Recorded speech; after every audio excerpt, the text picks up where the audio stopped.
Hi everyone, welcome back to my channel. My name is Courtney and today I'm going to be talking to you about how I paid off $35,000 in student loan debt in under a year after graduating from college. And I definitely want to start out by saying this is not me trying to brag or boast about how much money I've been able to pay off. My intention is to show you how I made this possible for myself, and hopefully some of these tips will be able to help you on your own debt payoff journey. So with that said, let's dive in. For just a bit of background on my college experience, I studied at a private university and did 4 years of my undergrad degree and 1 year of my master's degree. And both of these were from the same school. So as you can imagine, when you start to add up these numbers for tuition, housing, dining, books, and other expenses associated with college, this can be really pricey. So the first thing I did to minimize my debt before I even stepped foot onto campus was to maximize scholarships that were available to me. I applied for a vast number of scholarships ranging from need-based to merit-based. I realized that there would pretty much never be another time in my life where I would get paid literally thousands of dollars to just fill out these applications and write essays. So I knew I needed to take advantage of this. If you're thinking of going to college, do yourself a favor and start to research scholarships that you think you might be eligible for. There's scholarships for pretty much anything these days. I've even heard of some scholarships for being tall or being left-handed. So it's worth investing the time to research what's available to you based on your background. It's also worth noting that your performance in high school will greatly increase the merit scholarships that you might be eligible for. I was able to max out my college's merit scholarship program because I put in that hard work during high school. And that made a dramatic difference between the sticker price and what I actually paid for school. And don't be afraid to negotiate these offers either. I had a roommate in college that was unhappy with the initial amount of scholarships that she was going to get. So she went straight into the financial student aid office on campus and asked them if there are any other scholarships that she would be eligible for, and she was willing to do anything in order to negotiate this offer. And just by doing this, she was able to get thousands more in student aid. So it's always worth asking, and this is something that I wish I did. The second way that I lowered my college expenses was by working throughout high school. I worked a variety of different jobs throughout high school, and these really didn't pay too much, but it did provide me with a nice buffer of money available to me whenever I arrived on campus. And keeping with that theme, the third way I was able to reduce the amount of debt I would have whenever I graduated was by working throughout college. And just let me say that I still had a ton of fun during college, even though I was able to squeeze in a few of those working hours during the week. Some jobs I had during college was being a math tutor, being a computer science teaching assistant, and being a research assistant. And the best part about these jobs was in my downtime, I was able to study and do my homework. And this meant that sometimes I was getting paid for doing what I already needed to do, which was sitting at a desk and studying or doing homework. And I found that a lot of times there are jobs like this on campus that are available to students. And so I'd highly recommend seeking out those opportunities if you can. I also worked paid internships every summer, which really enhanced my ability to throw my money at my debt. The fourth way that I was able to pay off my debt so quickly was by minimizing the amount of time it took to complete my master's degree. My school had a 4-in-1 master's degree program where 4 years would be dedicated to your undergrad and 1 year would be dedicated to your master's. This is an often underutilized program, at least at my school, and so I was happy to take advantage of this. So basically during my senior year of college, I was able to take some classes that would count towards my master's degree. So by really putting in the work that made this possible during my undergraduate degree,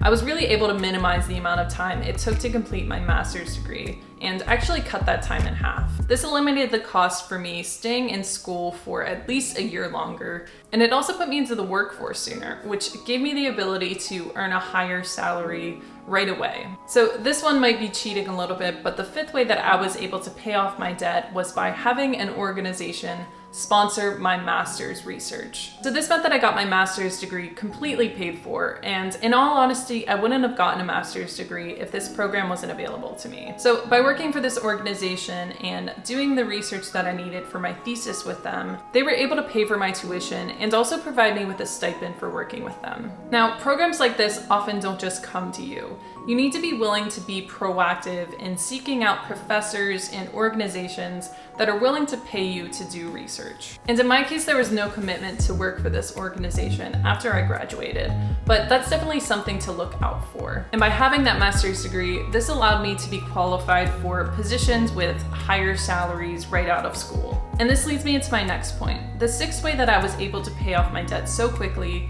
is to just be in a high-paying field. And this one might seem obvious, but it's definitely worth noting. Chrissy Shen and Bryce Leung talk about this concept in their book, Quit Like a Millionaire. They say that whenever you're picking a college major, you should consider the salary to cost ratio. So basically, before you pick your college major, you should do a mathematical comparison to see which major will give you the greatest return on your tuition investment. And a lot of times, if you picked your school already, the annual cost of your school will remain the same between different majors. If you're considering a couple different majors, look at the average annual salary above minimum wage for each of those majors. So say I have 3 majors that I'm considering: writing, accounting, or computer science. I'll take the annual cost of attending a specific school and divide it by the median salary above minimum wage for each of those majors.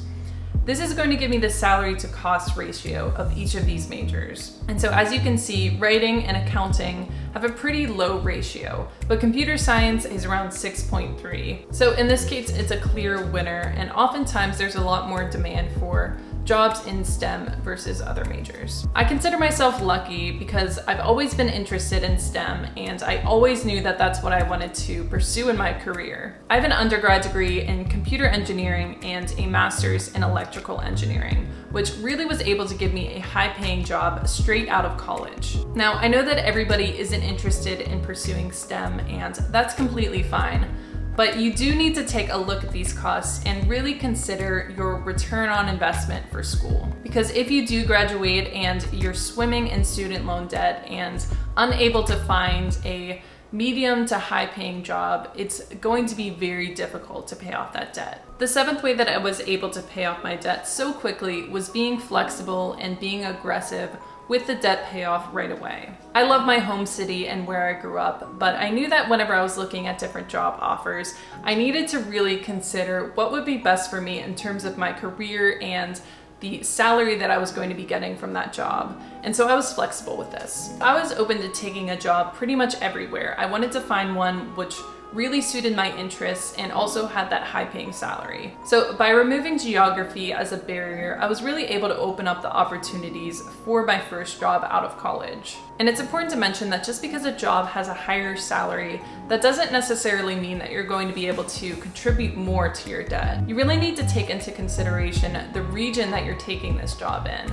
For example, New York City is going to cost a whole lot more than other rural regions. And so for this, I'd recommend looking at cost of living calculators to really compare different areas and see if the cost of living is going to be way too high for you to do anything about your debt. And the last point I want to make about moving for work is that my work came with a generous relocation bonus whenever I signed on for the job. And I only partially needed this to cover my moving expenses. So all of this I was able to throw at my debt right away. The 8th way I was able to pay off my debt so quickly was by living with a roommate the first year after college. I was lucky enough to have a friend that wanted to move with me and live with me for a year. And so by splitting rent and utilities, I was able to throw the excess money that I was saving right at my debt. The 9th way I was able to pay off my debt so quickly was by using the AVALANCHE method to pay off my debt instead of the snowball method, which is championed by Dave Ramsey and his followers. Basically, the snowball method says that you should pay off your debt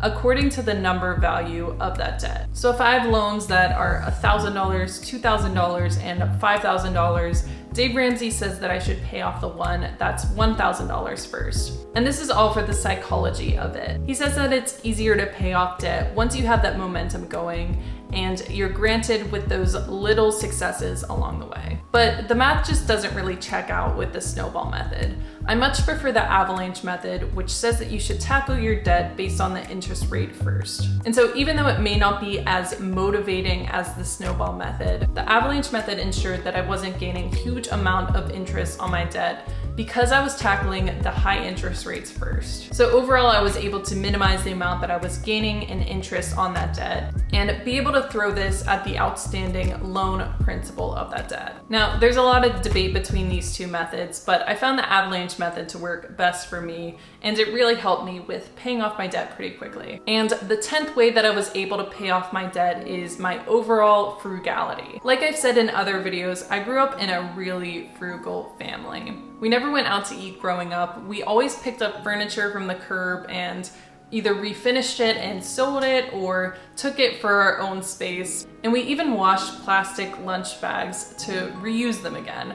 And so you could say I grew up with a really frugal mindset. And this frugal mindset really stuck with me as I went through college and after college. And I think part of this is finding the fun in saving money. I know it sounds cheesy, but finding those little extra ways you can cut costs and throw money at your debt can really be your motivator along the way. And a big part of this is resisting lifestyle inflation. Lifestyle inflation can be really hard to avoid whenever you take a higher salary. Once you start earning more and more money, your lifestyle starts to creep upwards as well. You might start buying nicer clothes for yourself, you might start to go out to eat a little bit more, and you might start to rent fancier and fancier apartments along the way. I think it's pretty crucial to cling to your frugal college mindset for as long as you can and try and resist this lifestyle inflation. And this can be really hard sometimes. It's hard not to treat yourself as you're working harder and harder and gaining a higher salary throughout the course of your career. But this is definitely worth it in terms of debt payoff, because all of this money that you're saving whenever you're earning those higher salaries can be thrown at your debt. So those are 10 ways that I was able to pay off my $35,000 of student loan debt in under a year after graduating college. If you are in the midst of paying off debt, I know it's not an easy task, but please stick with it because I guarantee that it will be worth it in the end. I hope you all enjoyed this video, and I hope some of these tips helped some of you in your own debt payoff journey. Thank you all so much for watching. Please like and subscribe if you haven't already, and I hope you all have a wonderful rest of your day. Bye.